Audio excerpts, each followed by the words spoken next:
तंबाखूचे व्यसन नव्हे, तो मृत्यूचा सापळा आहे. जिल्हा शल्यचिकित्सक डॉक्टर कैलास पवार. तंबाखूचे व्यसन हे मुखाचा कर्करोग, हृदयरोग, फुफ्फुसांचे विकार आणि अनेक गंभीर आजारांना आमंत्रण देणारे आहे. तंबाखूपासून दूर राहणे आणि इतरांनाही त्यापासून परावृत्त करणे ही प्रत्येकाची सामाजिक जबाबदारी आहे, असे प्रतिपादन जिल्हा शल्यचिकित्सक डॉक्टर कैलास पवार यांनी केले. जागतिक तंबाखू विरोधी दिनानिमित्त शनिवारी ठाणे जिल्हा सामान्य रुग्णालयात राष्ट्रीय तंबाखू नियंत्रण कार्यक्रमांतर्गत आयोजित जनजागृती कार्यक्रमात ते बोलत होते.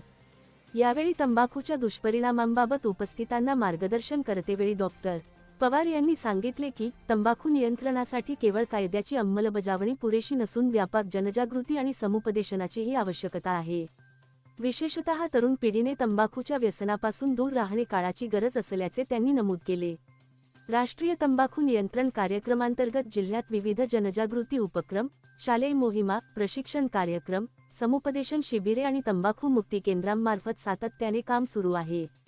एप्रिल 2012 पासून आजपर्यंत 2437 तंबाखूमुक्त शाळा तयार करण्यात आल्या असून 73,777 रुग्णांनी तंबाखू मुक्ती केंद्रात नोंदणी केली आहे.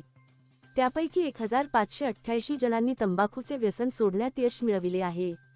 तंबाखूविरोधी कायद्याची प्रभावी अंमलबजावणी करताना COTPA कायदा 2003 अंतर्गत 9,233 व्यक्तींवर कारवाई करण्यात आली असून 11,83,956 रुपयांचा दंड वसूल करण्यात आला आहे. तसेच विविध स्तरांवर 965 प्रशिक्षण कार्यक्रमांचे आयोजन करण्यात आले आहे.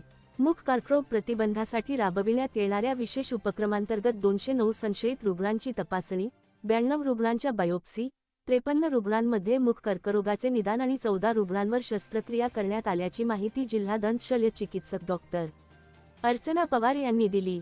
घेतलेल्या कार्यक्रमात जनजागृतीपर रॅली तसेच उपस्थितांना तंबाखूमुक्त जीवन जगण्याची यावेळी शपथ देण्यात आली. तंबाखूविरोधी लढ्यात प्रत्येक नागरिकाने सहभागी होऊन निरोगी समाज घडविण्यास हातभार लावावा, असे आवाहन